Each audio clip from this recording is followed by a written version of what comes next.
know I've been around and doing it, but now it's my time to shine and start proving it. I'm losing it, I'm moving it. The city is where I'm made, Bostonian flow, I kick it a back day. Yeah, I got game, God in a fan way. We the city of the champs, every sport we play. Spit wetter than the harbor, yeah, I'm flowing like the Charles. I be speeding on this beat, call it Turnpike Miles. Yeah, it's Google signing on, John to the Hancock, and I'm always key, I'm ready to unlock. I be doing big things. Welcome back, everyone, to the newest edition of Once a Week. I'm Billy Gianlutis, and today I'm telling you I'm extremely excited to bring you a very, very special guest. He's an incredible speaker who has impacted many audiences over the years, but there was always something deeper to his story. And after 19 different intuitive readers told him that he, in fact, walked with Jesus in a past life, and after pushing that down for some time as his initial belief system, turned away from the past life idea. He took a step towards it and had a full sensory remembrance, remembering his past life, his moments, and the lessons Jeshua ben Joseph, or as many know him as, Jesus, had taught him. Everyone, I'm ecstatic for this talk. I give you John of New, John Davis. John, welcome to the show. I'm so happy to have you here. Well, Billy, I'm thrilled to be here. Thank you for sharing me with your audience. And I'm really excited to dive into this conversation so we can help people empower themselves with the information that I have from my old friend from a couple thousand years ago.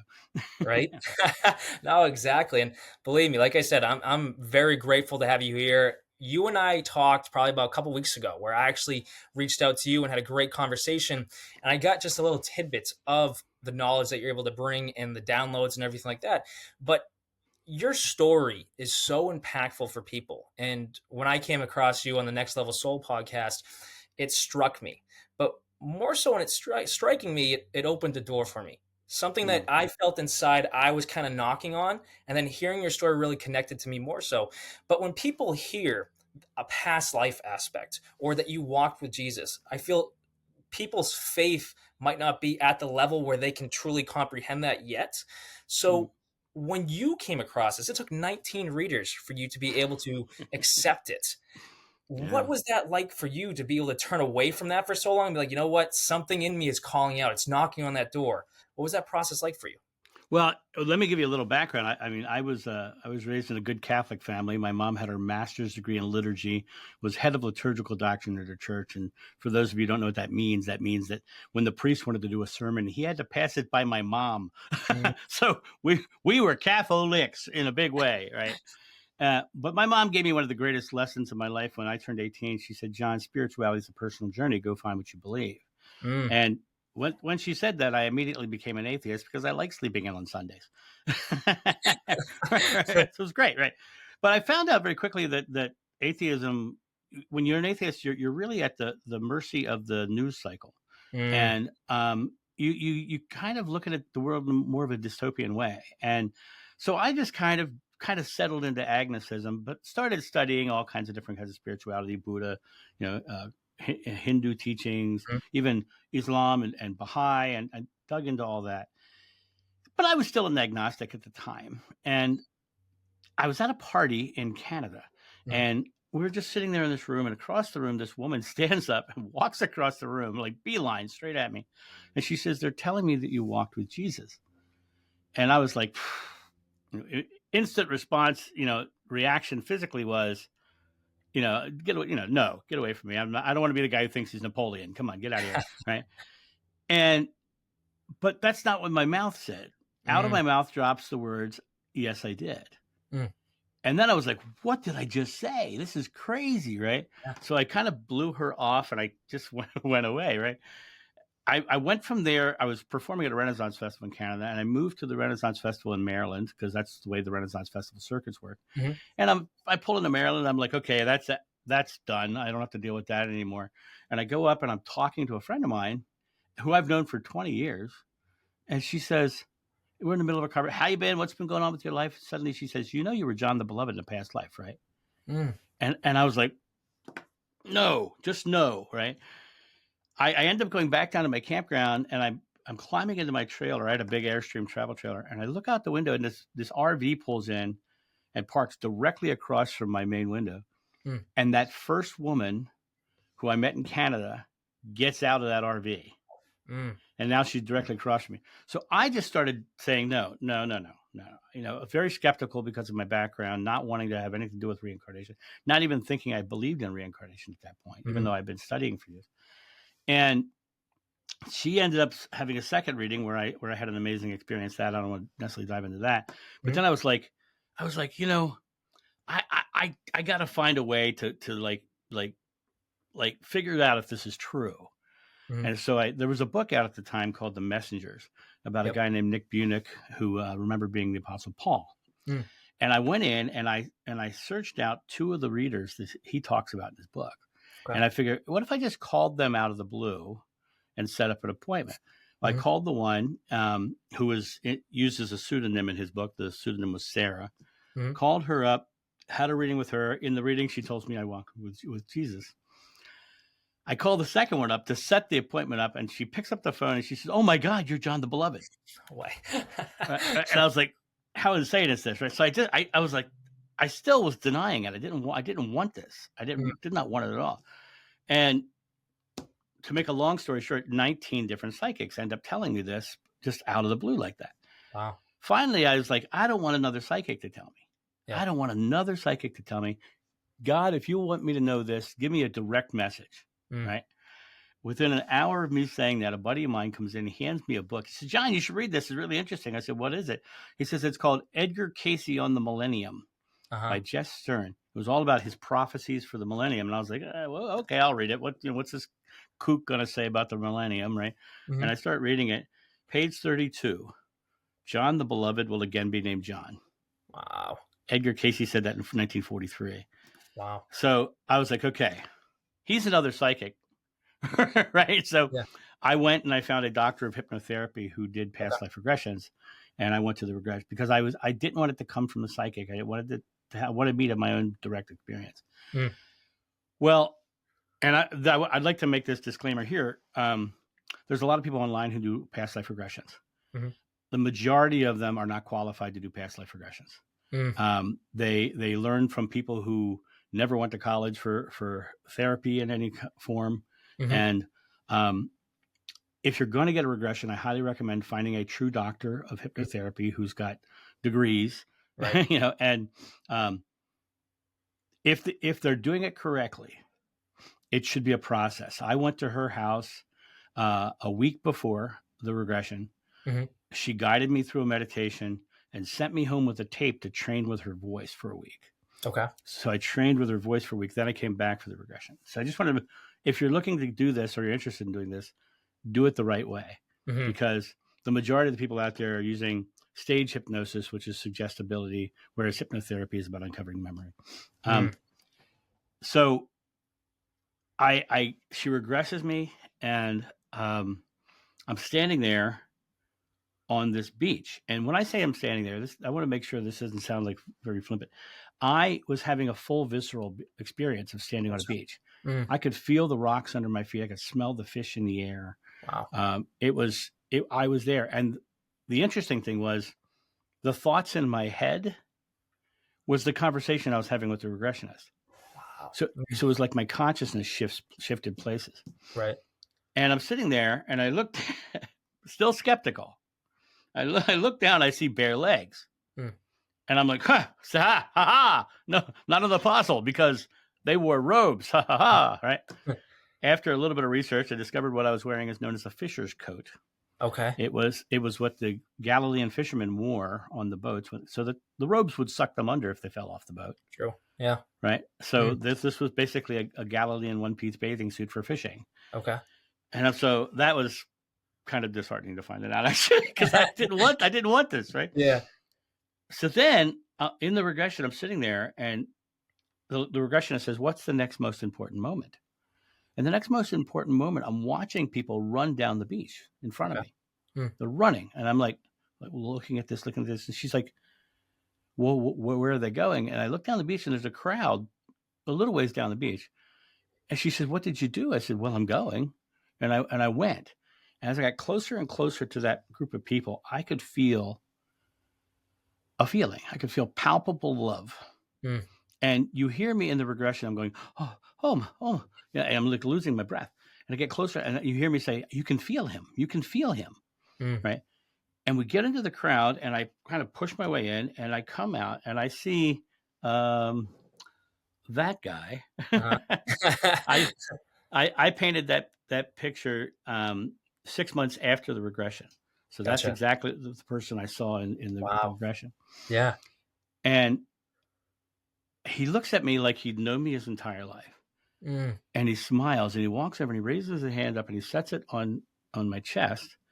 And I had what most people would consider, or I experienced, John of old Mm. having this, what most people would consider a near-death experience. Mm. He left the physical illusion, crossed to the other side, and was in this pure expanse of love and being just embraced by this purity of love. And I was in there for a really long time. Mm. And the regressionist finally says, let's go to the next important moment. Okay. The next important moment was feeling all my fears, my anxieties, and my stresses.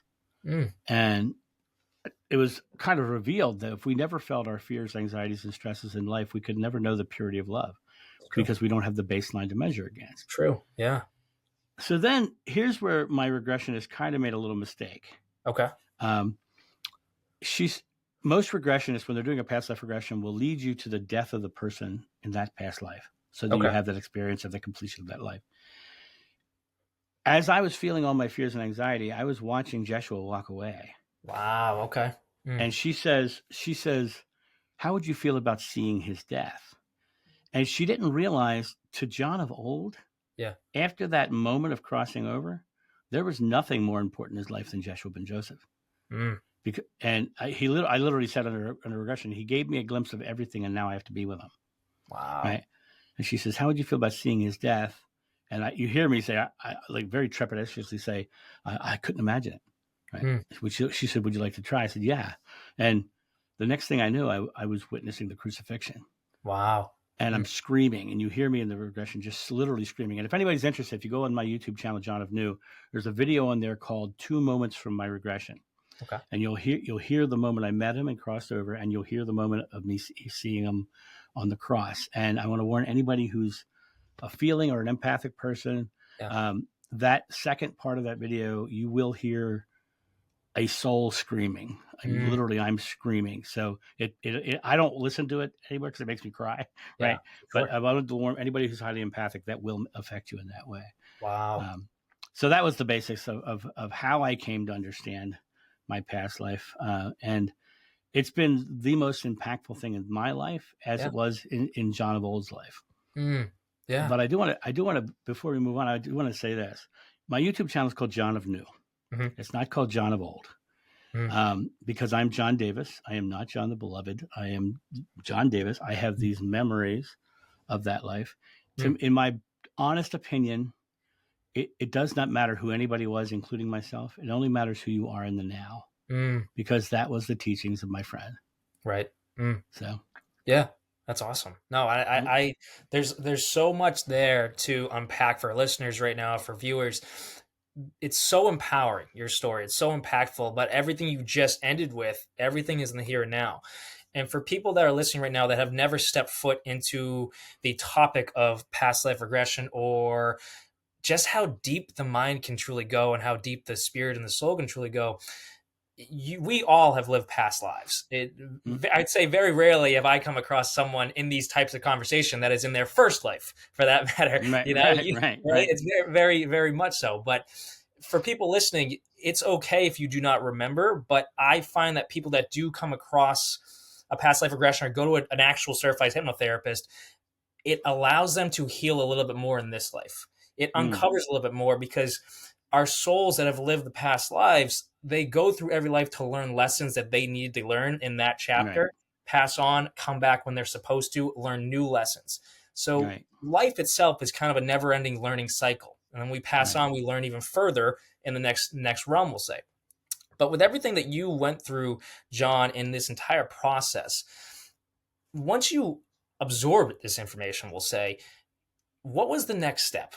Because that's like it's a sensory download. You went through a sensory aspect, we'll say, a visceral experience as you described it. It's such a download you're who you were. It was like, I think it's funny because there's so many great examples of people that we will turn away from, we'll say, our destiny for so long, or whatever we're meant to, a purpose that we're supposed to be pursuing. We'll say that God is like, hey, and then it will always keep popping up and nudging us and nudging us. And we're like, no, I don't want to. I don't want to. And then you kind of, like, as your story went, you're like, all right, fine. I'll try and find every way to say no to this. And then it kind of just appears. And it's such a change. So when it eventually you couldn't deny this any further, what happened next?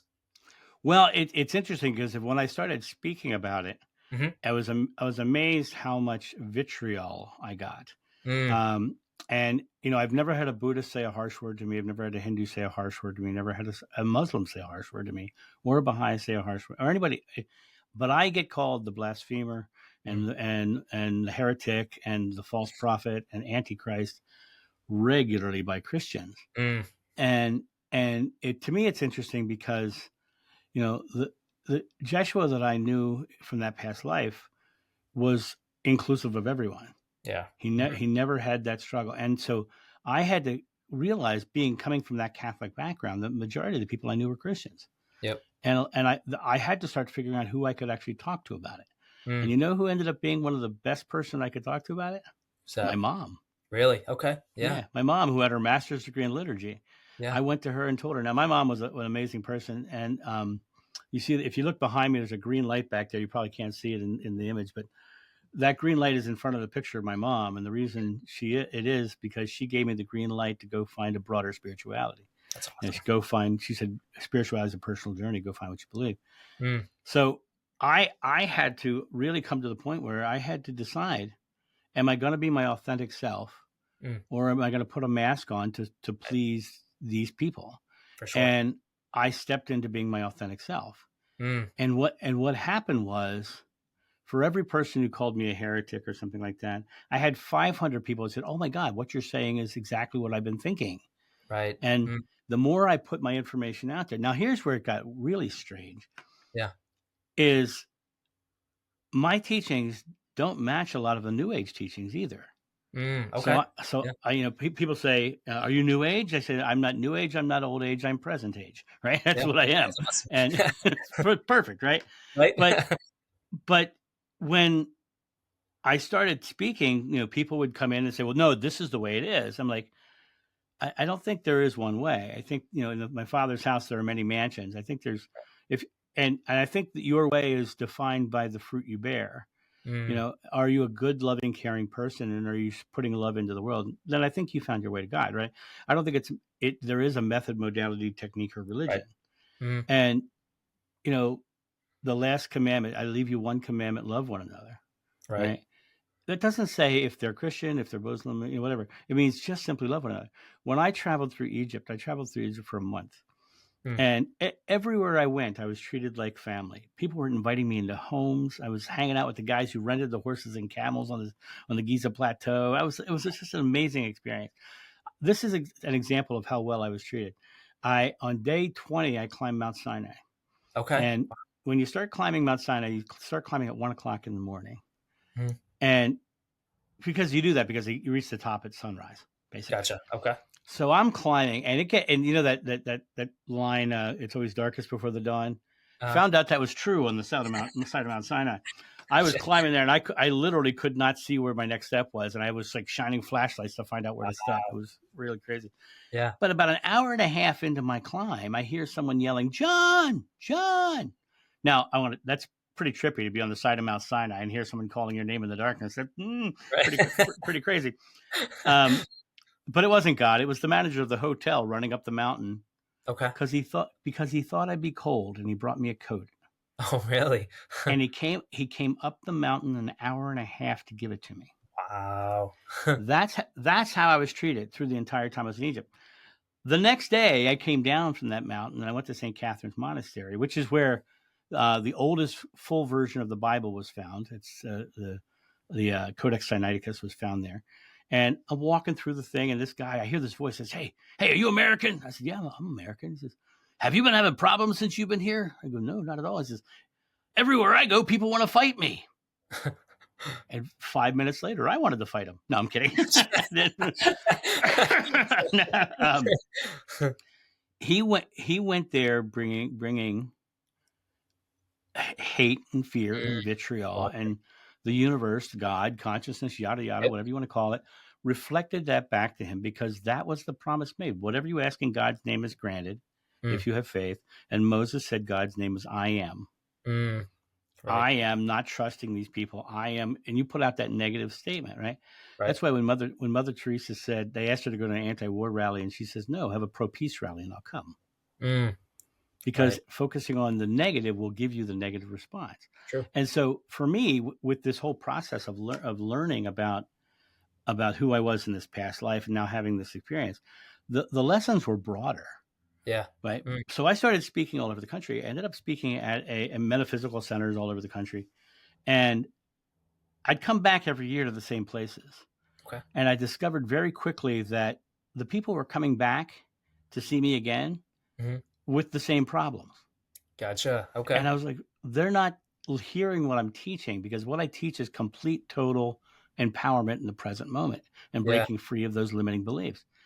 And so what I did was I realized that I was preaching to the choir, and my job was more about putting someone on a path at Yeah. that time. Gotcha.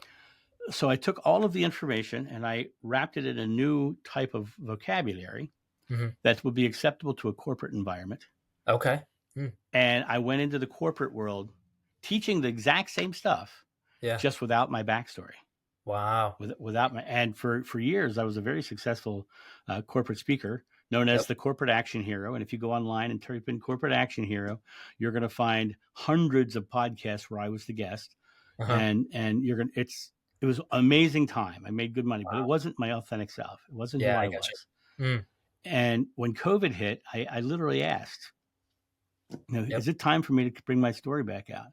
Yeah. And instantly I heard yes. And Mm. within a week of that, somebody wanted to interview me about my past life. Wow.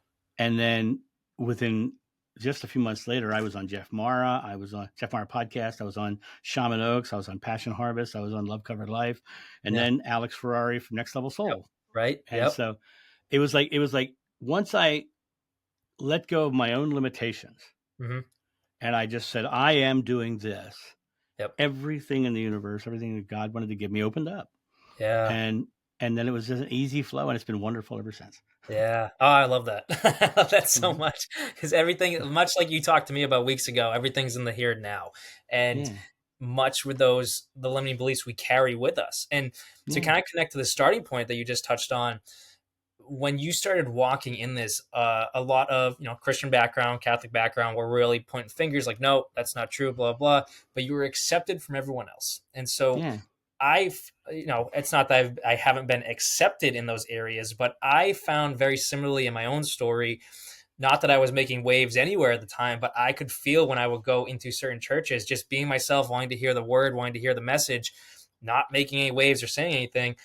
It was like God was trying to nudge me out of those areas. And I never Yeah. wanted to because it was so comfortable. There was love from people there.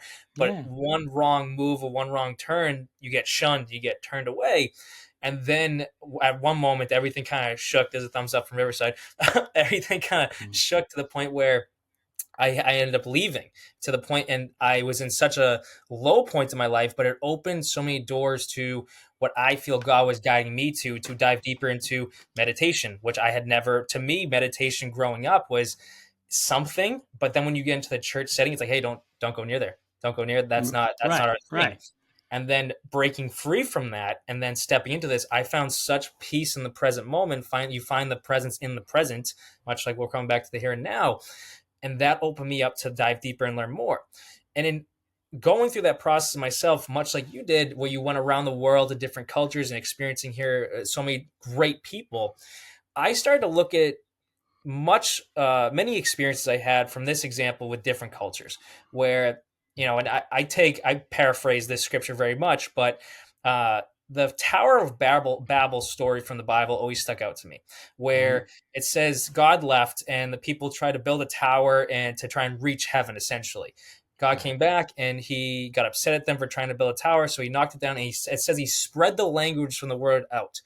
When I first heard that, when it came to my own understanding, I looked at that where it's like, wait a second. He spread the cultures of the people. He spread the languages out of the world. What if that spread the perspective of God where it was a wholeness concept? It spread it Yeah. out to where now, well, I don't know, we'll say Hindu has a perspective on God and love that everyone else needs. And then you have Right. Christianity, which has a perspective on love and God that everyone else needs. But Right. because some people stand so strong, like our way is the best way, it pushes the rest. When in reality, we're supposed to come together and show everyone how all of these ways is how you Yeah. approach God and can find that love that we're searching for. And that seems Yeah. like that your story allowed you to experience that, we'll say. Exactly. What's interesting is, as you said, I have studied I've been studying Mhm. for over 30 years, right? Right? And what I found, very interestingly enough, if you put on your love goggles, Hmm. and I say that specifically, put on your love goggles and read the Old Testament, the New Testament, the Quran, Hmm. the writings of Buddha, the Bhagavad Gita, and Hmm. you read it with the love goggles on, they all say the same thing. True. Yeah. Right. But the second you put the fear goggles on and you start reading them, they all say something different. Yeah. Mm. And what's interesting is I believe, there's a famous Albert Einstein quote that says, the most important thing that you'll ever choose to decide is whether you live in a friendly or an unfriendly universe. Mm. Right. And I look at it from if you're a Christian, you have to decide, do you believe in the Old Testament God or the New Testament God? Because the Old Right. Testament God is vengeful and jealous, and the Mm. New Testament God is love. Hmm. Right. And so you look at it from this perspective. So I look at it, I believe that God is love. And Right. so as I read the loving parts of these things, I see God speaking to me and it feels right. Right. Right. When I read the fearful parts, they all say something different. But Yep. what you discover is those are the doctrines and the dogmas that they've wrapped around this love to make Right. theirs the right way.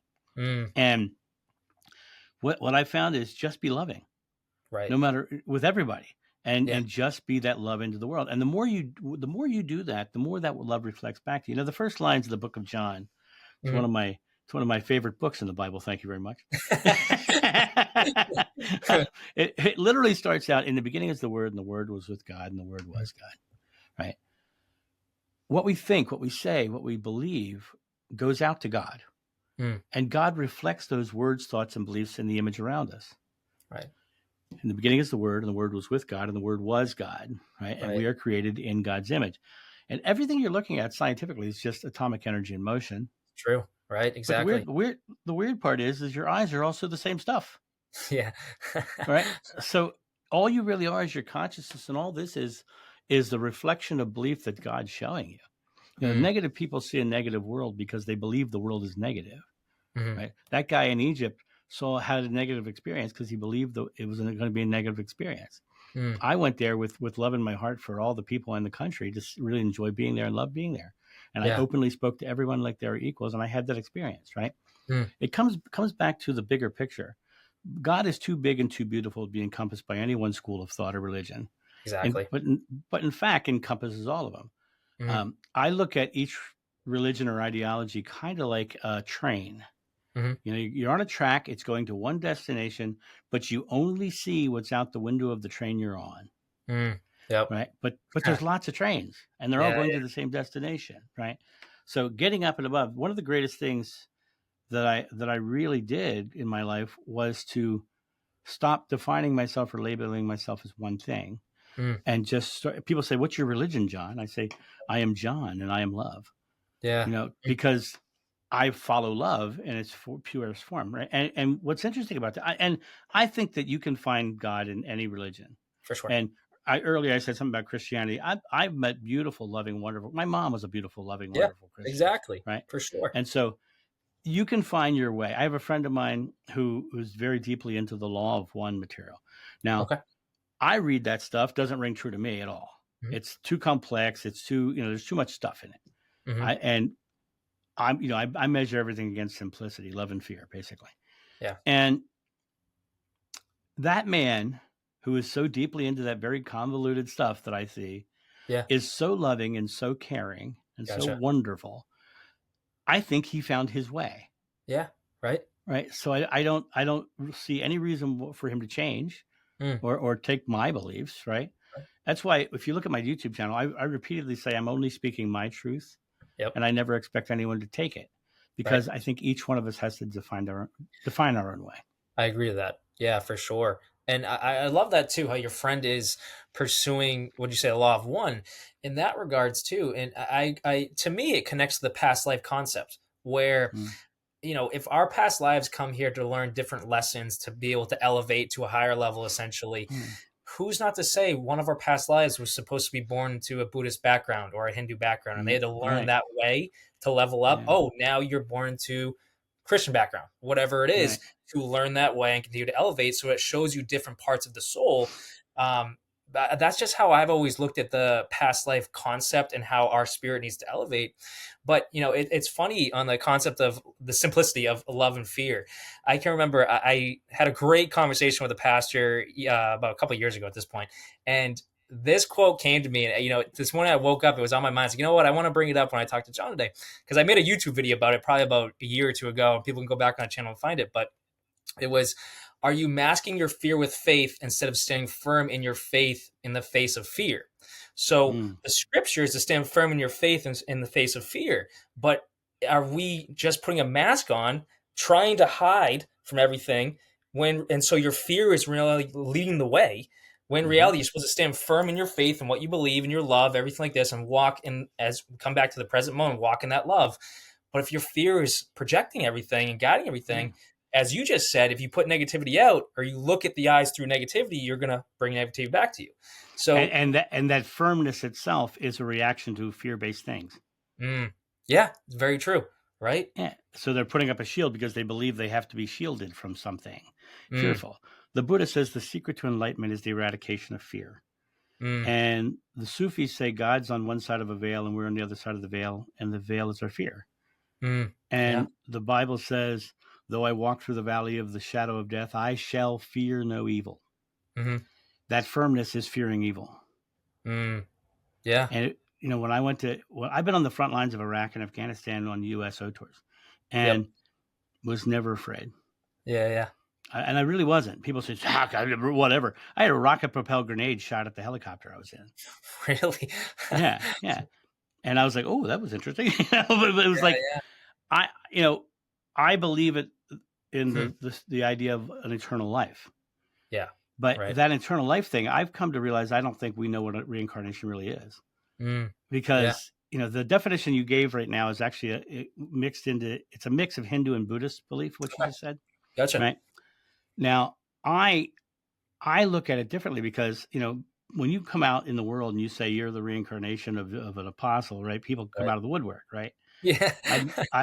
I've met over 30 women who think they're Mary Magdalene. I've met multiple people who think they're Jesus. I've met multiple people who think of Judas, Paul, Peter, George, Ringo, I'm kidding. Right. I've met multiple, and I would be a hypocrite to say that they're wrong Mhm. because I'm saying the same thing, True. I right? understand that. Yeah. Mm, So I have to think maybe we're all just tapping into the oneness of God that Jeshua talked about. yeah. The Father and I are one, and you must become one with me as I'm with the Father. Mm, And maybe we're just tapping into that information that's there of all those lives. it's true. That's why I say it's only important who you are in the here and now. Now, you Yeah. said something else that I do want to kind of take a different approach to. Cool. Yeah, for sure. The idea of coming here to learn lessons and have fate, destiny, and pre-planned missions. Yeah. That's actually coming out of the 1980s and 1990s New Okay. Age movements. Yep. And I think we're here simply to experience our feeling of separation from God. Okay. Yeah. And that is done through our fears and anxieties, right? Yep. We feel that's separation. I don't think there are pre-planned missions, because if there were fates, destinies, or pre-planned missions, then we would have no free will. True. And the Bible literally says, whatever you ask in God's name is granted if you have faith. Mm. So in other words, you have free will. Yeah. So to me, I look at it from the perspective of I am having to step into my own divinity of realizing that God and I are together as one. Yep. And God supplies what I believe about this present moment into the now. Mm. And so I don't look at it from the perspective of I have a fate, a destiny, or a pre-planned mission, even though 19 psychics told me that, right? Yeah. But you have to remember, when those 19 psychics told me that, I had I was probably in my 30s when that Okay. happened, Yeah. right?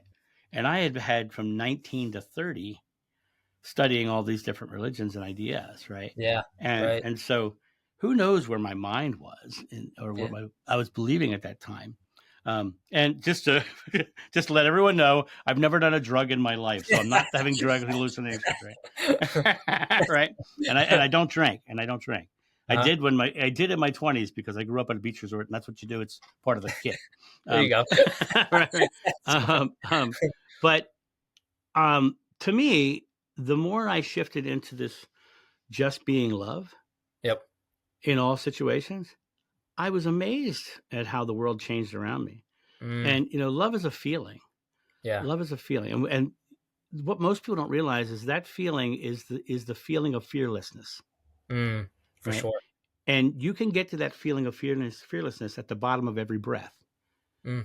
Every breath. That's the doorway to God. It's the bottom of every breath. And the reason that is because the eradication of fear, like we just talked about, in the physical moment, in the present moment that we only live, and that's the truth. Think about this. The past is just a collection of present moment memories, and the future is just a place where we set goals for our next present moment.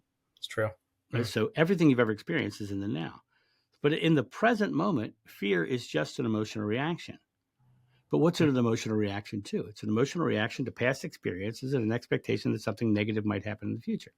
Right. But you can't do anything there, and you can't do anything there. The only thing you can do is deal with the reaction here. Right. Well, what is the reaction? It's the fight or flight response. We suck a bunch of air into our lungs, we hold it. Yeah. Right? And so, if you're a mom and you've ever seen your kid almost smack their head on a coffee table, right, the first thing you did was go, oh, and you sucked a bunch of air into your lungs, right? Because it's the primal response. Why do we do that? Because we put air into our lungs that are reserved to be able to run. Yeah. Either to our child or away from a threat. Right. So if you would just simply relax and let all the air out, you come back to that feeling in your body. Acknowledge the feeling. Most people don't acknowledge the feeling. They go, oh, I feel better, but then they go on. Yeah. But take a second to just simply feel that feeling, and the goosebumps will rise on your arm like that, and the hairs will rise on your arm like that. Because what happens is you're putting yourself into that state of fearlessness. Yeah. And that fearlessness is what Buddha talked about. The secret to enlightenment is the eradication of fear.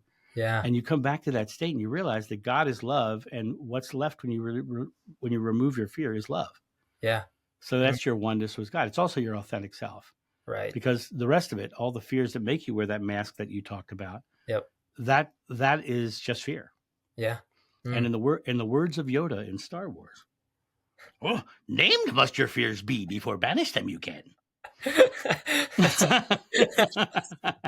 So named must your fears be. You have to name your fears. Now, I think of love and fear as a sliding scale. Here's love, here's fear, right here's neutral.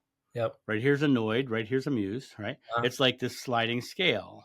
So whenever I find myself going into a negative emotion, I acknowledge that it's just a fear. Yeah. And usually I can find the fear and I can alleviate the fear, or I'll just go, oh, it's just fear. And I release it. Yeah. Now, getting out of spirituality and this woo-woo stuff that I'm talking about, actors on Broadway, I was an actor for years. I did a lot of comedy shows and all kinds of things. But actors, when they are on stage and they forget all of their lines, they're trained to exhale and relax all their muscles, and all their lines come right back in their head. Wow. Because they shut off the survival mechanism of fear. Yeah. And come back into their cognitive reasoning. Wow. How's that for interesting? That's extremely interesting. Yeah, seriously. Yeah.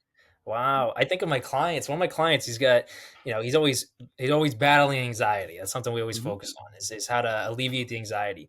And I think of what you're saying, we exhale and, you get that breath out, you kind of let go of the fear, we'll say. And what's your take on how so many of us are trained to take deep breaths in when in reality you're saying exhale it out? Yeah. Exhale it out. Well, you think about just the science of breathing, right? Yep. You're breathing in fresh air. You're exhaling crap.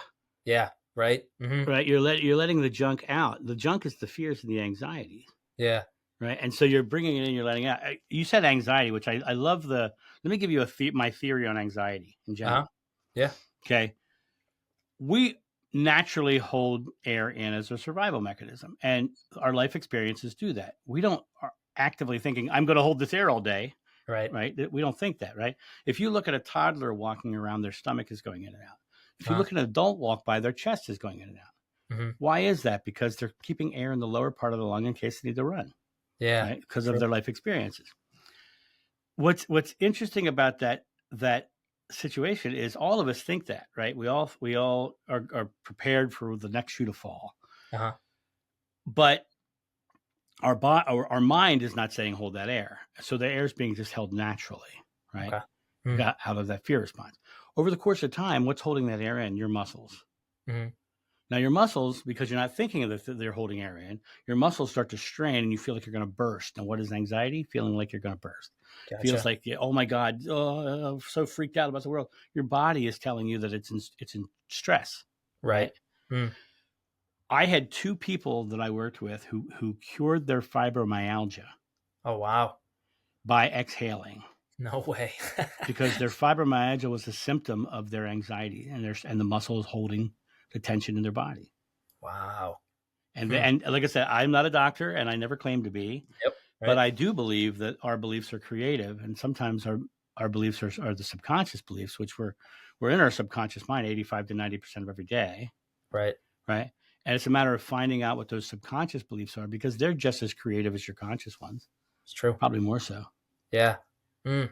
So that's fascinating. It's extremely fascinating. My mind wants to go in so many different areas right now, but I'm willing to go to all of them. I love it. I love it. I want to get into some of the lessons that you've taken from Jeshua, or Jesus, for people listening. Yeah. But I had a question I wanted to bring up. First off, I want to acknowledge this morning when I was thinking about this interview, I was just waking up, getting myself ready for the day. I don't know why, but Star Wars was in my head. And I was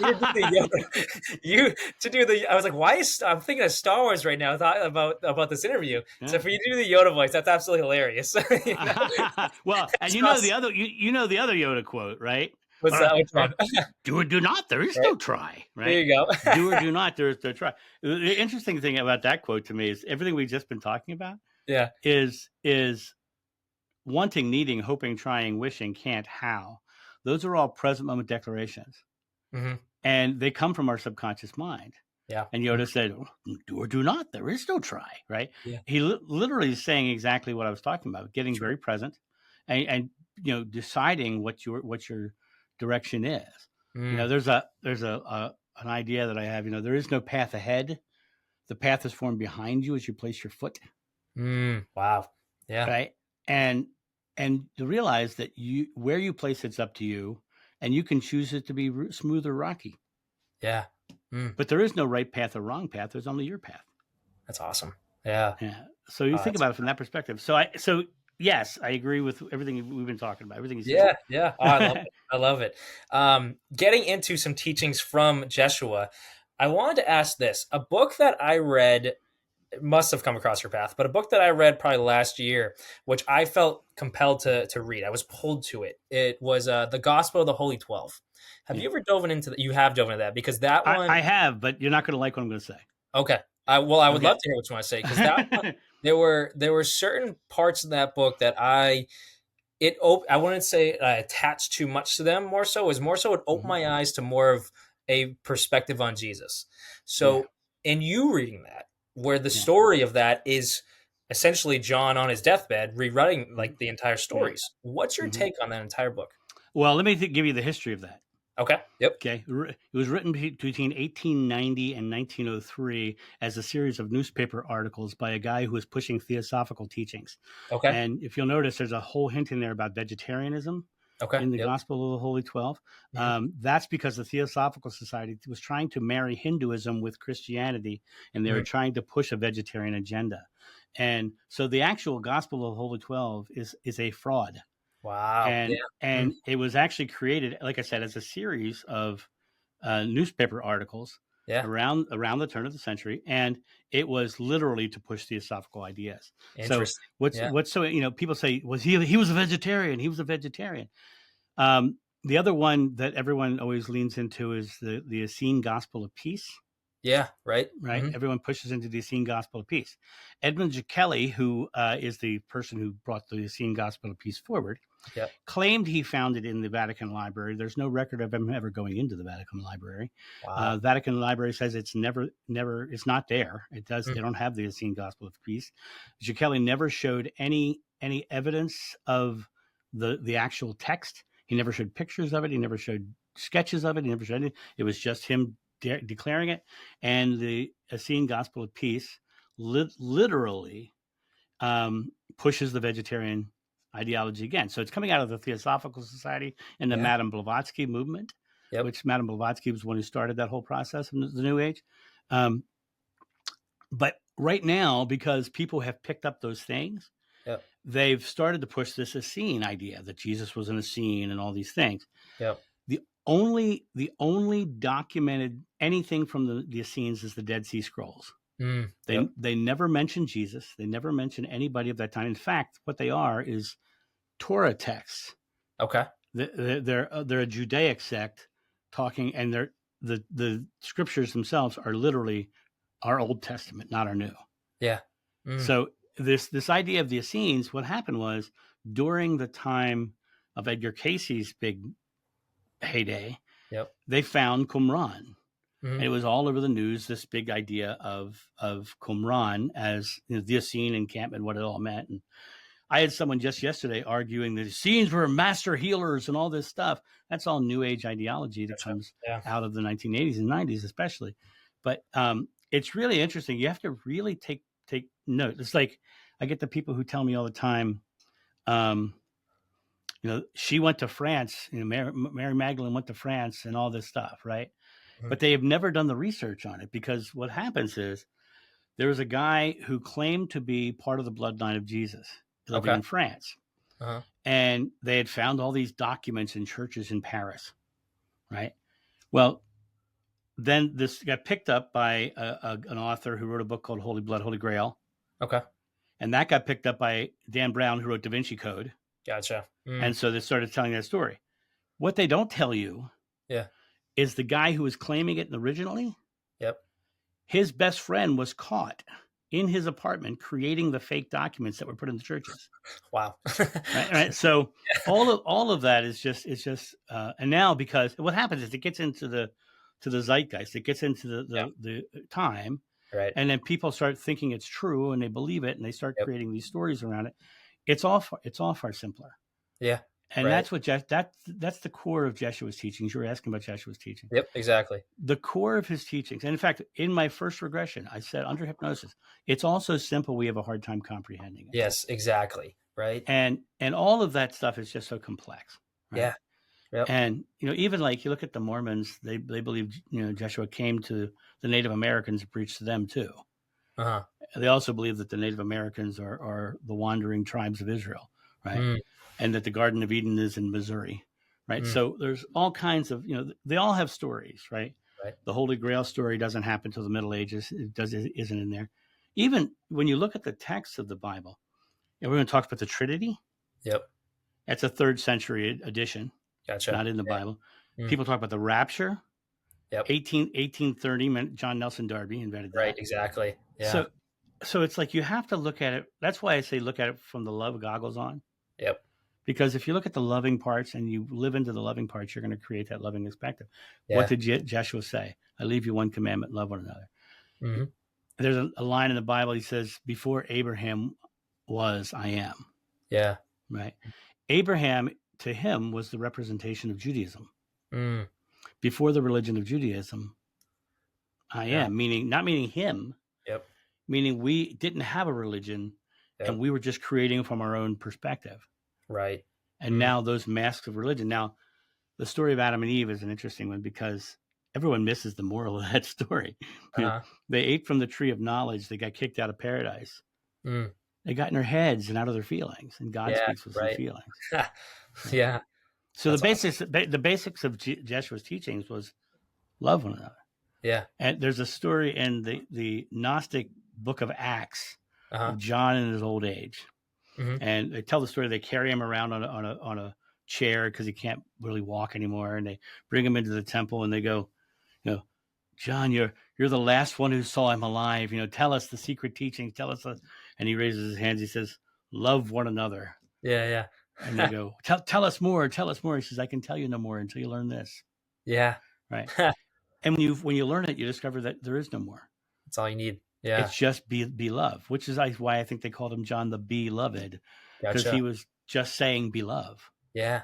Right. and people want it to be more complex. They want the secret teachings. They want me, one of the more popular YouTube channels, they named my interview, they lied to us about Jesus.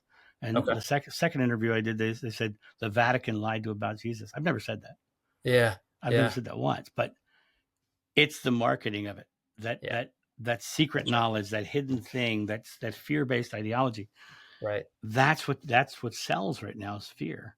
And Yeah. that's why you will never hear me talk fear-based stuff Yep. Right. because I just don't. Exactly. Yeah, for sure. Yeah. And that's a tough part where the world itself is fear based in the sense of marketing, like you said, in all these other areas for sure. So when someone takes your a title like you just described and puts it on something that, oh, I never said that. One, are you sitting like, or do you just like, hey, use it how you will? There's knowledge in there. But I sit there and think of, if no matter what, if it's fear based and it will always come back to a greater answer of love, because Right, that right, fear is going to bring them around the cycle one way or the other. What's your right, take on right. that? Right? Always, because Yeah. our natural state is love. Yes. Our natural, we're one with God, and God is love, right? Our natural state is love. I liken it to this: we are part of a room that's made of love. Right. Okay, but the room is obscured by fog. Mm. Right? We can't see the love, we can't feel the love, and some people are pushing the fog, right? Yeah. But when we realize that our hand is on the knob of a fog machine, everything changes, Yeah. It's true. right? Right. We go, That's and turn it right down, right? The right. secret to enlightenment is the eradication of fear. That's what the Buddha said, right? Yeah. And so you come back to that idea of understanding that fear, as we said earlier, Yep. is just an emotional reaction. Right. Mm. I had a guy run up to me one time, stuck his finger about an inch from my nose. Okay. I was the director of the Tennessee Renaissance Festival. Okay. And he runs up and he sticks his finger about an inch and he says, "You mother," and he finished it. He said the whole Yeah. thing, right? And he sat there and he screamed and he hollered and he yelled and the whole time the second he came up, I exhaled. Yeah. Mm. Now this is what I would call turning the other cheek. Okay. I brought myself back to the pure love state, which is at the base of my breath. Yep. And because I did, I was not having a fear response. Yeah. I was not reacting offensively or defensively. I was completely neutral. Yeah. And whatever he was saying, I was not allowing into my vibration and who I was. For sure. And he yelled and he hollered and he screamed, he lurched at me, like trying to get me like a gorilla, trying to get me to move, right? And I just didn't. Yeah. And then suddenly he ran out of things to say because I didn't feed his fear. Yeah. Because all negative emotion is fear. Yep. So he ran out of things to say. I said, as soon as he stopped talking, I said, "Jerry, I'm so sorry you had this experience. Nothing was done against you. How would you like to solve it?" And he stormed off. Right. Yeah. 10 minutes later, he came walking back and said, "John, I'm so sorry. I never should have spoken to you that way. I was just upset." I said, "No, Jerry, I understand. You were upset and and you want to make sure you make enough money to feed your family. And I understand all that. And I'd like to keep you here because you're one of my favorite music groups. How do we solve this?" He says, "You don't worry about it. It's fine." Yeah. He made more money that year than he'd ever made. Gotcha. Right. And the thing was, it's like, I cannot manage somebody else's fear or how they're promoting their fear. Right. I can only manage my own fear. And so you yourself first saw me on Next Level Soul, right? Right. Yep. Right. Yep. You liked the message. Yep. Right. That was titled, "They Lied to Us About Jesus." True. Yeah. True. Yeah. Yeah. Right. And so to me, it's like the people who are coming to me are hearing the message, no matter how it was marketed. Exactly. To them. And quite honestly, what I do in my private sessions with people is I help them figure out what they're thinking in their present moment. I help them alleviate those fears. Yes. And then give them practical steps on how to release their subconscious mind and move forward and create a life that they want to live. Right. Right. But the best way to find those people is to find those people who are attracted to fear-based titles. It's true. It's very true. Because you have to meet them where they are. So to me, I'm not offended by the titles at all, because if they go there and they're fearful and they find my message and feel compelled, and that's been one of the most amazing things to me.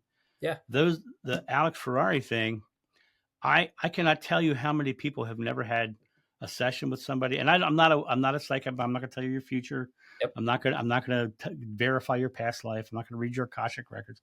I'm Yep. going to break you free Yeah. of your limiting belief and move you forward. Right. Yeah. Right. And that's what I do. Yep. And what's so interesting about that is when they come to me, a large percent of them have never done anything like that, had Yeah. never gone to even to a reader before. They're For like, sure. I don't know why I did it. I just felt compelled to do this. Yeah. And to me, that just means that they heard something Yep. that empower within them to do Exactly. Yeah. that. So. Yeah. And like, so for people listening right now, like I keep mentioning, John and I talked a couple weeks ago. The video I posted, which was the year 9 anniversary of Once a Week with Billy G, was the message you gave me, John, of don't chase the carrot on the stick. Oh, what was it? Stick meat meal. Right. So I expanded on that message for everyone here because that resonated so much with me. As you said, it broke someone's limiting belief. Right. That one message shook me. I was like, it's so profound yet so simple, and that's everything we keep coming back to. It's always been Simplicity. so simple, but we make it to be so complex. But for people listening, I am a 100% example of the support and empowerment that John can bring in his sessions. And I want people to go. We're not even done yet, but I want people to go check out more of your sessions, John. You know, I still have more questions I want to ask you. Yeah, stay here and then go later. Exactly. But everyone listening right now, everyone watching right now, as you're going to hear at the end of this entire interview, John's description, his link in the description is going to be for this YouTube video. It's going to be in all of our posts throughout the week where we spread this content, because truthfully, he brings such a great empowerment to people, self-empowerment, but he brings such a love. And that's everything we keep coming back to, is such a in the present moment where, as John described earlier, it's not your past is your past memories in that aspect. Your future is your goals, everything here. But what you do here and now. And when going through the session with John, it's essentially allowing you to put your mind on hold for a minute, all those limiting beliefs on hold for a minute. And when he speaks to you, it really is such a experience that shakes your limiting beliefs free. And it's like, oh my goodness, I never thought of it that way. And, you know, we can go further into what that process is like, John, or people can connect with you and they can go through it themselves. But the download that you receive, you like, even just the example you gave me I think your process that you explained to me was an hour before you sit down, you say my name, you go through it, and then you just start writing. And you had an entire clipboard basically for me, and every single word. And I'm so grateful that I have the recording of that time together, because every single word that you said, it was just a gong going off. It's like, yeah, why am I overthinking all these? Why am I leading with fear? Much like the quote I gave earlier for myself. Are you masking your fear with faith? And it's essentially thinking that I am moving forward in a faithful, empowering way. In reality, I'm chasing the carrot on the stick, and I'm never gonna. It's always in front of me. Drop the stick, eat the meal. I am who I say I am. I'm living in my faith, living in that love, living in that empowerment. So that's what I received from my session with John. Everyone listening and watching right now. So I highly recommend you guys go check him out. But you know, and with that said, I'm going to offer your audience a $50 discount on those sessions. So sure. I hope I'm sure you'll share that link in some way. Right? Exactly. And let me say, you have to use the link, because I'm not going to be refunding people who buy the full thing, and then so you have to use the link to get the discount. Perfect. Yeah. And everyone, we're not, like I said, we're not done. We still have some questions left, but all of that is going to be in the YouTube description. Click the link. You're going to get everything John just said. But that's my experience that led us to this entire interview right now.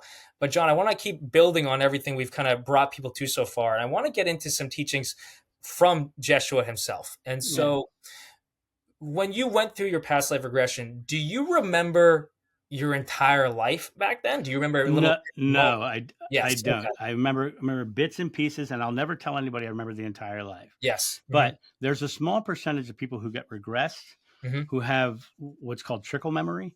Okay. Whereas over the course of the rest of my life, I've had trickle memories where, like about a year ago now, someone said to me, "What did Mary Magdalene look like?" And I had a full-blown new memory that came through. Wow. And it was me and her clearing a table, laughing uncontrollably. Yeah. And it was just the two of us giggling, right? And and they asked me questions like, was he married to her?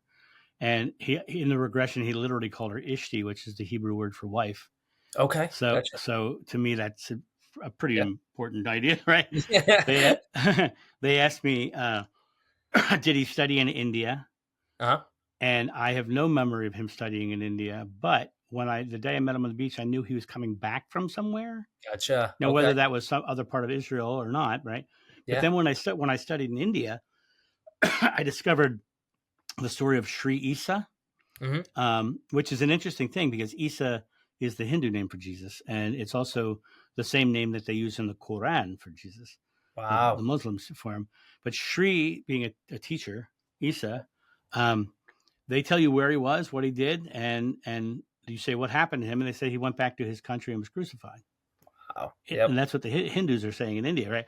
Yeah. And then there's also a group that says in India that says that after the crucifixion he came back Uh-huh. to India with his wife and had children there. I have no memory of that, but Yeah. I'd like to think it's true because I'd like the Sure. man to have a happy ending and her to have a happy ending too, right?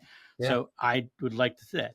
My memories are mainly just small glimpses of moments, right? Yeah. Mm. Um, and some of the most profound, and the majority of my moments are laughter. Mm. We're laughing, Yeah. and if you think about what a laugh is, it is the one time in your life you have the two key elements of every big spiritual experience. Mhm. You are completely present, you're completely fearless. So Yeah. you have that moment, right? So, um, but I also have the memories of uh, and I alluded to earlier Mhm. that when I had that woman who first told me I walked with Jesus, and then I had the woman who was my friend, and then that woman who first told me to walk with Jesus came back again. Uh-huh. She and I went down to a beach and sat down, and in the middle of that session, I had my first regressive memory before the regression, Wow. Okay. Yeah. and I was face down on the ground, Mhm. and I raised my head up, and I could see like pebbles and things falling from me, hitting the backs of my hand. And I looked up here, and there was 2 feet. And I looked up further, and Jeshua was above me, laughing at me. Wow. Right, Mm. and I was like, "Oh," and that was it. It was a glimpse, just a glimpse, right? In my regression, I remember the moment. Yeah. Right, Mm. that was after the crucifixion, back in Galilee. Wow. Okay. That I was on my face because I saw him alive for the first time again. Yeah. Now people say, "Oh, resurrection, is that true?" Right? Uh-huh. When you do studies in India, you find out very quickly that there are story after story after story of gurus who project their consciousness and remanifest their body Yep. Mhm. all over Hinduism, right?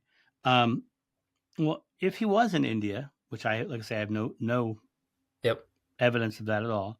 If he was in India and he did have that sort of training, could he have manifested his consciousness, you know, or of his physical body around his consciousness, like that's like they Right. say, right? Mhm. So that would be a direct reference to reincarnation or not reincarnation, but resurrection. Yeah. Right. Resurrection, right? Mm. And reincarnation's found in the Bible too, but most people just don't acknowledge it. Yeah. Right. The whole "who do they say that I am?" Some say you're Elijah, some prophet returned. No, Yep. I tell you, he's come already, and you've shunned him, referring to John the Baptist. So Yeah. that's all just reincarnation. Yeah. But the teachings of Jeshua are just really super, super simple. Yeah. It's Mm. literally be love in all things. Yeah. The story of the Samaritan woman at the well is a perfect example. Mhm. He's traveling on the Sabbath, which means he's not following Judaic law, Mhm. right? He talks to a woman, which would not have been acceptable in the time for a man, Jewish man, to talk to a lone woman. Mhm. Right? He talks to a Samaritan, which at the time the Jews and the Samaritans were at odds with each other. Mhm. He then gives her a psychic reading and tells her everything she ever did, which is against the book of Leviticus, Gotcha.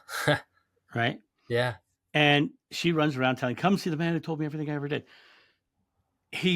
In that moment, he was just being love without any parameters. Yeah. Mm. Just being without any parameters, and the parameters of religion, the parameters of social structure, the parameters of gender, the parameters, it was all gone. Yeah. I am just being loving. Right. I am love. Whatever you ask in God's name is granted. God's name is I am. Most people say I am struggling. Yeah. Right? Mm. I am joyfully living a life of love. People Right. say, "What's your religion, John?" I am John and I am love. Yeah. Mm. Right. And then even the I am John, I am love things, I could remove the John part of that and just say I am love, Yeah. right? Because the I am John part is actually the ego part. Mm. And people struggle with the word ego because they think it means narcissism, but scientifically it only means the awareness of your individuality, Gotcha. right? And Yeah. then in ego you have I'm protecting my individual self. True. All these things. Yeah. And I am John and I am love. There's a famous Hindu proverb which I absolutely adore. The drop dropped its name and became the ocean. Okay.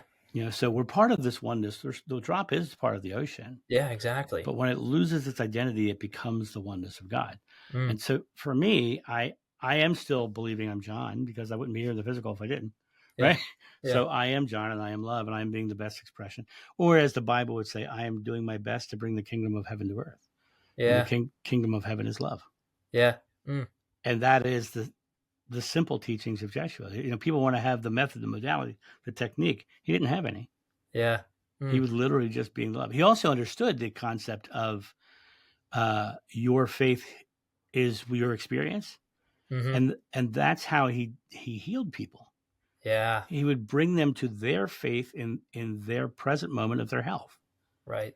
And there's a video on my other channel. I have another channel called the Recovering Catholic channel.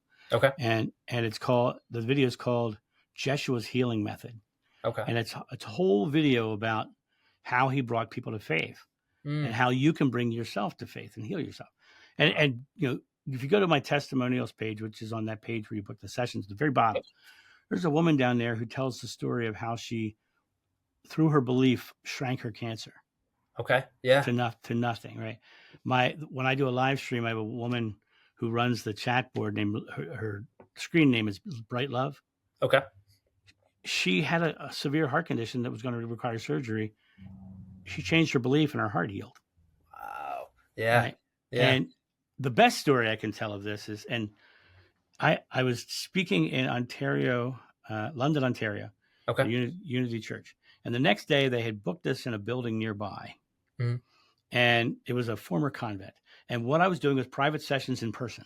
Okay. Yeah. And all day long, people are coming in and they're asking me about their soulmates and their abundance and all the new age catchwords, right? Yeah. Right. And halfway through the day, a woman walks in a side door, and she's got swelling the size of a grapefruit on the side of her face. Okay. And her teeth are pushing between her lips because of the infection all through her jaw. And I said to her, "What's your faith?" She says, "I'm Christian." Now, I know I can talk a good Christian game because Mom had her master's degree and I did 12 years of CCD. Thank you very much. There you go. So I said to her, the Bible says whatever you ask in God's name is granted. Do you believe that? She goes, "Yeah." I said, "So why don't we just ask?" She said, "We can ask." I said, "Isn't that what it said? We can ask." Said, yeah, let's ask. How do we ask? How about something like, "Thank you, God, for the perfect teeth I am receiving. Amen." And she says, "Okay, let's do that." And grabbed her hand. "Thank you, God, for the perfect teeth I am receiving. Amen." We said it like 4 or 5 times. She got more and more animated. Yeah. Right.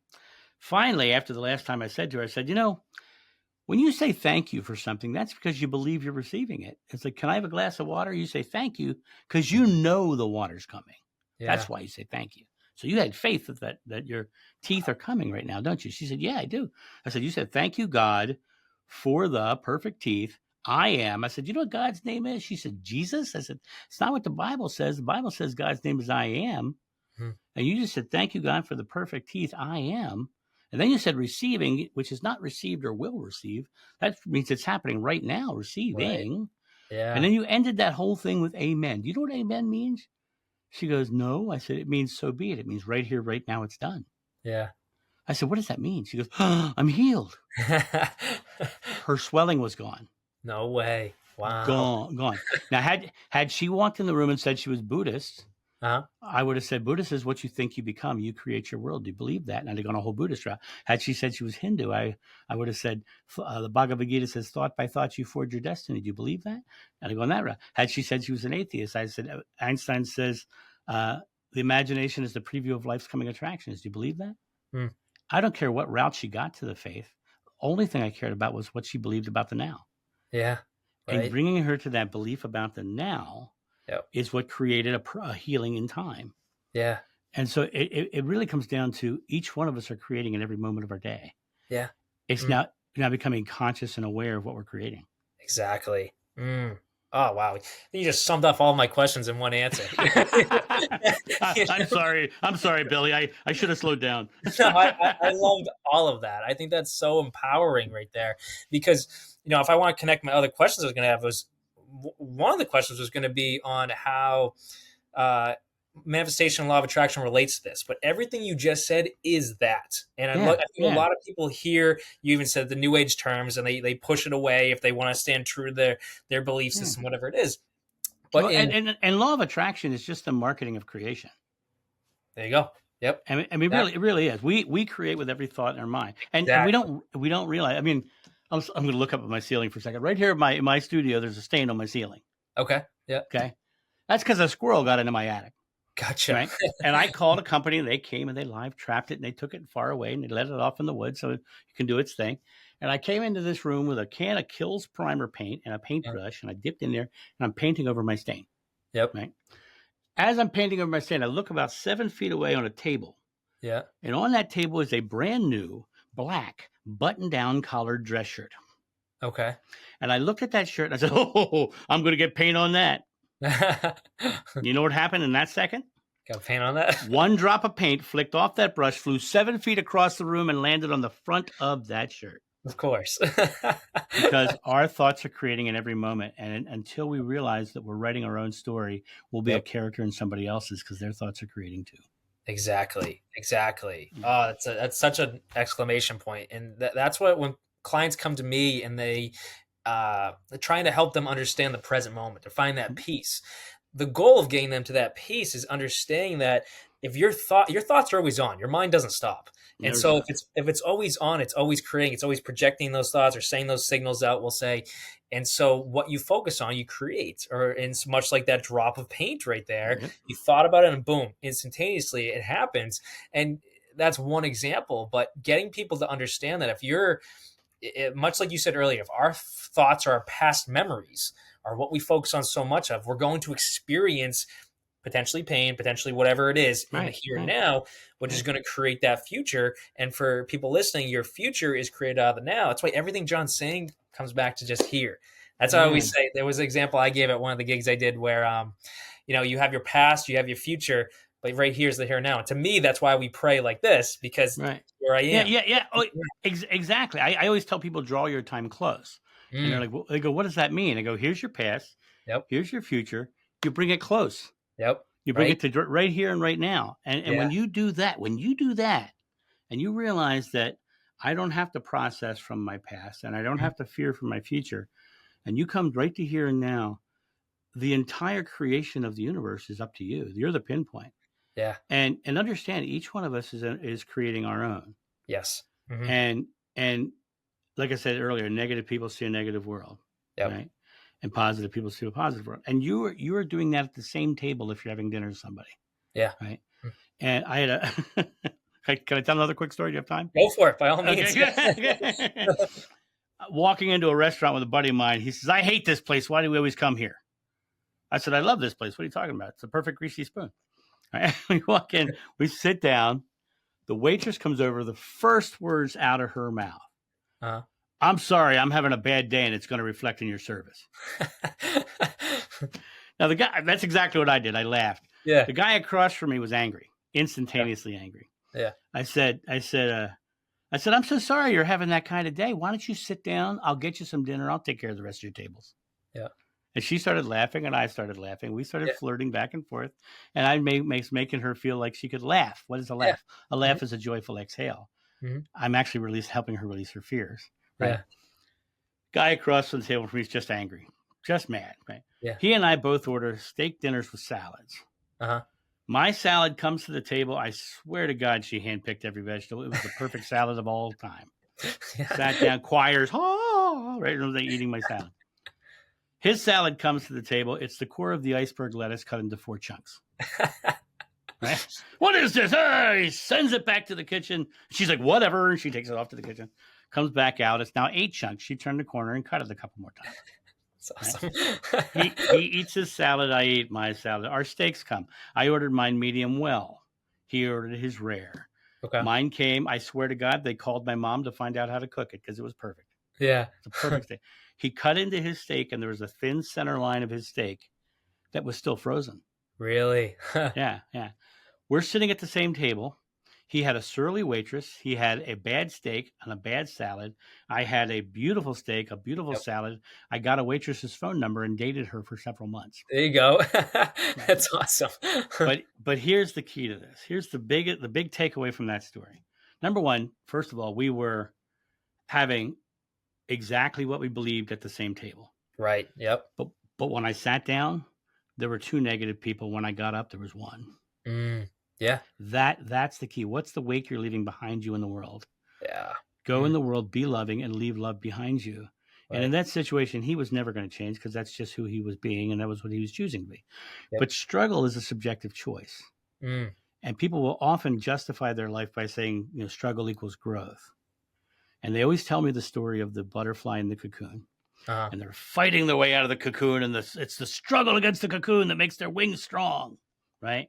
And I've heard so many versions of that story, Bill, you have no idea. Yeah. And I always love when they tell me a new version because I like to hear a new version. Yeah. But the second they finish telling me the story, this is what I say to them. I say, how do you know the bug was struggling? They go, what do you mean? I said, for all you knew, that bug was in there. He saw something hanging off the wall. He picked it off the wall and said, man, that's fun picking stuff off the wall. Started picking some more stuff off the wall. Got halfway through, started seeing light. Saying, ooh, look at what's that? That looks like fun. Poked his way through and flew. Yeah. Right. The choice of struggle is your choice. Yeah. About your present moment. I'm joyful and easy creating a life surrounded by people I love, helping people all over the world in profound ways. Right. That's the life I live right now. Yeah. Because I choose to believe that's my life. For sure. Yeah. Yeah. That's awesome. Another profound response, much like when you told me at our session. But no, it's to emphasize that, like you said, what do you leave in the wake behind you? If you're the boat moving forward, what's left behind you, essentially. And for that example right there, whether the butterfly or the example you gave where you changed this waitress's life, it sounds like in that one moment, because that one moment's all that matters. Her entire life changes. That's what we're meant to walk in. For everyone listening, watching right now, how do you show up for the world, but how do you show up for yourself? And when two of those start to move in a positive area, or like you said, you put your love goggles on earlier, when you see your life with the world through the lens of love, anything's open. Anything's open. And let me tell you the one con of it. Yep. Okay. I love pizza. Yep. And I have pizza men who come to my house with my pizza, and they come to my house, and out of loving compassion, I ask them who they are and what they're doing. And I end up in conversations with them. I end up finding out what exactly that they want to do with their life, and I empower them to do that. And I lose the damn pizza man. And I got to train another one. That's awesome. but the wake I'm leaving behind me is a more empowered person, right? For sure. Yeah. And the world changes one person at a time. Empathic people want to save the world. Yep. But they can't, right? But what they can do is they can make their part of the world so bright that the world chooses to save itself around them. Yeah. And that's what the wake is. The wake is you being that bright spot, as an example. Because here's another big secret about the world in general. Nobody wants to be told what to do. True. Yeah. They want to find it for themselves. Yeah. So, and the way they find it is by seeing example. And that's really it. You be the example so they can see the example, and the world changes around us. Yeah, exactly. Oh, that's awesome. I love that. I know you got about a half hour till you have something next on your schedule, so I want to try and round everything out for you. But putting a final period on our big talk on Jeshua and Jesus and everything like this, what's a message that you received, whether your own experiences in your past life regression or just what you've come across since that moment? What is a message that either he told you or you remember that has really become your being? You've mentioned love and being in the present moment. You've mentioned all these different bullet points that we can build on, but is there one that really has just stuck out to you more than other? Yeah. In one of my regressions, Yeshua said, when you seek a path is laid before you, but until you turn the path back to yourself, you never find the doorway. Gotcha. The religions, the doctrines, the dogmas, the ideologies, the new age, the old age, those are just paths. Right. Eventually those paths run out. You've got to turn it back to yourself in the present, which is the only place you ever exist, is in your conscious moment. Yeah. So you've got to turn it back to yourself and being that feeling of love within. So to me, that is a prime example, because I'm constantly hearing people, trying, one version of modality or technique, Right. and they're doing it for 20 years, right? It's like I have a friend who been trying for 20 years to have a Kundalini rising using transcendental meditation. Uh-huh. The funny part about that was that I had my first one in a tent with him, Yeah. just by going, I'm having one. right. And that was the difference. Yeah. That was the difference, is we literally we are the pinpoint of creation, and God provides exactly what we believe. The reason that guy had a bad meal is because God provided him exactly what he believed. Yeah. And I had to go in for the same reason. And that path away from ourselves, Right. his bitterness was the mask of fear that he was wearing. Yeah. And when I come back to that path within myself, which, understanding that the path within yourself is pure love. Yeah. It is pure love. When you come back to that purity of love, then you start to realize that you and God are one, and yet you can bring that kingdom of heaven to earth here in the now. And so to me, the most profound thing, everything we've talked about gets encapsulated with this. For sure. Don't look without, don't have a stick on a carrot, carrot on a stick. I'm stick on a carrot. That'd be weird. Right. Right. Don't have a carrot on a stick. Right. Keep everything right here, right now, inside of yourself. And then let that emanate out from you as love. Gandhi said, be the change you want to see in the world. Yeah. That's the simplest way to say it. Yeah, exactly. Oh, no, I love that. That's a profound period to put on this entire conversation. But, I hope to have you back on here, because I think you got, as I said, prior to us even recording, we were talking about bodybuilding, we were talking about diets. You and I can talk about anything and just go with it. Yeah. But I love these topics. Billy, I enjoy the conversation. I'll come back anytime you want. Anytime you want. That means the world, John. It really does. Yeah. But for people listening, let's kind of close everything out and tell them more about your sessions. Because one, we're going to send them where they can find it. But I gave my example of it. But what's more information? Like, is it just going to the link? Is it just like, what else do you want them to know so they can get prepared to be able to go to it? Well, if you go to that link, you're going to go to a certain page, and there's going to be a video in there that really describes it. Everything. It's going to tell you what I do and what I don't do. Yeah. I'm very clear about the don't do. There you go. But let me just give you a quick run through. An hour before every session, I sit down, I write the person's name on a sheet of paper, and I just exhale, and I set my fears aside, basically setting my ego out of the picture.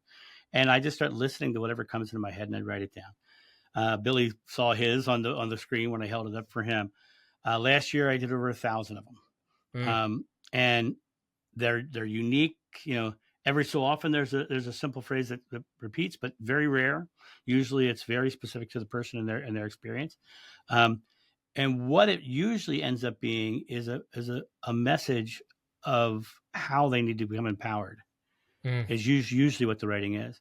And then what happens is, right after I read it to the people, and I never judge what comes through. Whatever comes through, comes through. Yep. And then we do about an hour-long conversation, and we just dive into the life and how we're going to empower this person to break free of the barriers and limitations in their life and come back to the present moment within themselves.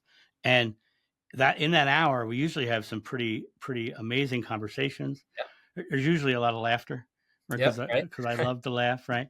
And in the end of it, we come back to it and read it again. And sometimes there's nuance in the final reading, and sometimes there's even new discoveries that we missed the first time. True. Right. And then what happens is, about 10 minutes after the session, you get an email with the download of the video of the conversation, so you have it forever. Now, let me just also say, just because I believe, this is my truest belief, I think this is sacred, but it's not sacred for me. It's sacred for the person I'm dealing with. I agree. The second the session is done, I take that thing and I put it in a shredder, and it gets shredded, because I don't want that for I don't think it's mine to have. The video automatically deletes from my server in 7 days for the same reason. The session is the person I'm with. It's their session. Yeah. Because it's to me, that is the sacredness of it.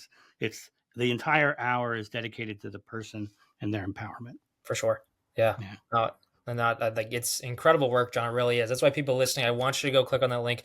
Know this, John is very busy, so Well, I can right. So right now we're actually closer than it's been in a long time. I was a year out okay, for a long time. yeah. Right now we're about a month and a half out. So Really? Okay. yeah, See, that's awesome. So I'll tell people this: when I first came across John on the Next Level Soul podcast, like you said, that was around COVID time. Probably like I probably came across a year after COVID, whatever it was. And I was like, oh my goodness, this is awesome. I'm like, let me check his schedule.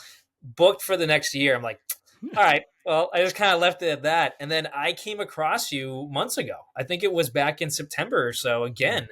And I was like, oh, let me just check his schedule again. The beauty of that was the only open spot you had was the day before my birthday. And I was like, that's a sign. I have to take this. That's the sign. I grabbed the only spot, 11 a.m. I'm there. And yeah. sure enough, it was an incredible experience. For people listening, John, when you clear your mind and you have that exhale, and some people might call that channeling, some people might call that connection. What do you describe that as for yourself? What are you connecting to God? Are you creating the universe, love? What would you say? Well, the phrase that I use frequently is sitting in love. Yes. And what I'm actually doing is I know that we're all connected to the oneness of God. Exactly. I'm just releasing the Johnness and going to the oneness. That's right? awesome. Yeah. And to me, that's and with your name on the sheet of paper, that gives me a focus of what I'm focused on within the oneness of God, because we're all in the oneness of God. Yeah. And all I'm doing is I'm getting information from the people talk about channeling. Channeling is a word for it. Yep. Right. But channeling is every version of it. There's clairvoyance, clairaudience, Right. clairsentience. My favorite clair is the eclair myself. That's awesome. now here's the biggest lesson I'm going to give your audience. That laugh that just happened right now. If you take a moment and you feel that laugh, that is your present moment fearlessness. That's your authentic self. That is your direct doorway to God. That is found when you turn that path within yourself. That's awesome. Yeah. Acknowledge that feeling.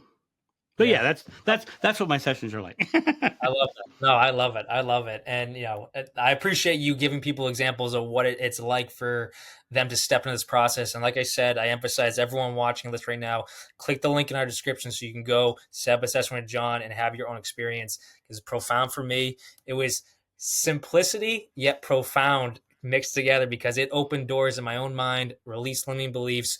And I'm telling you, it's a whole different person when you step out of that session. And like John said, you get the recording. It's yours for the taking, yours to go back, rewatch, rewind, sit on, meditate on for that matter, pray on for that matter, but to really absorb, to allow yourself to step through that door and realize, like, I don't need the limiting beliefs anymore. You are who you are here and now. You can move forward and empower yourself moving forward from this point onward for what you decide, but you decide. And John's just there. As he said, John steps out of the picture and it's oneness, because we are all oneness. We're all connected. We are all God. We are all the I am.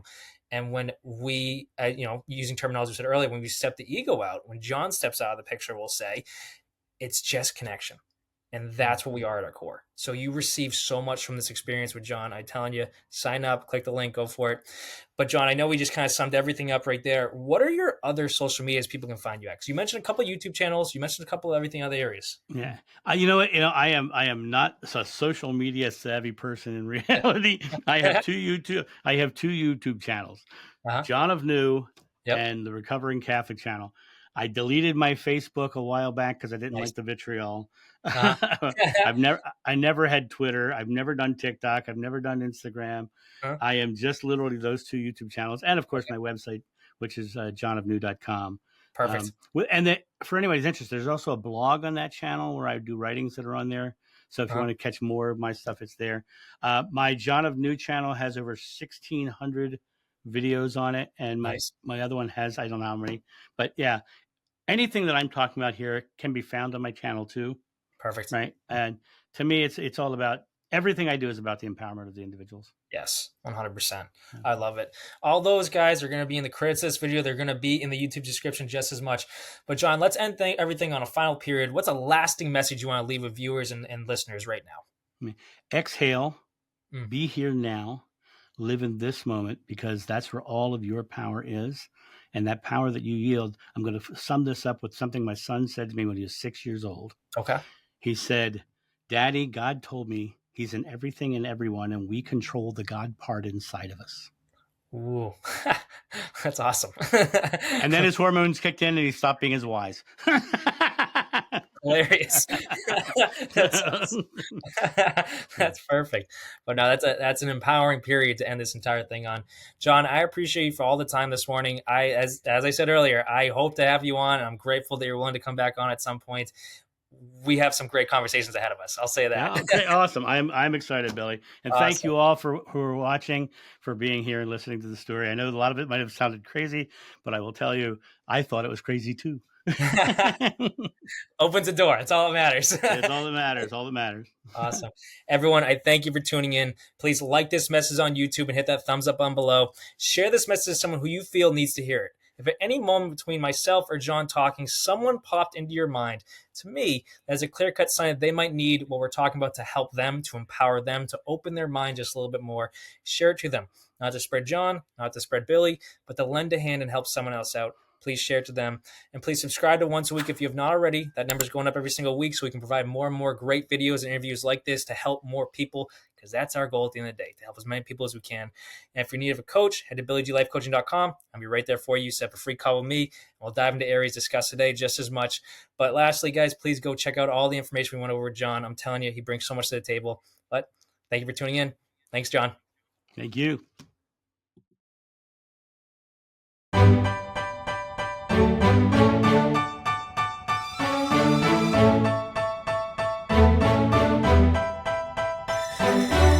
You know I've been around and doing it, but now it's my time to shine and start proving it. I'm losing it, I'm moving it.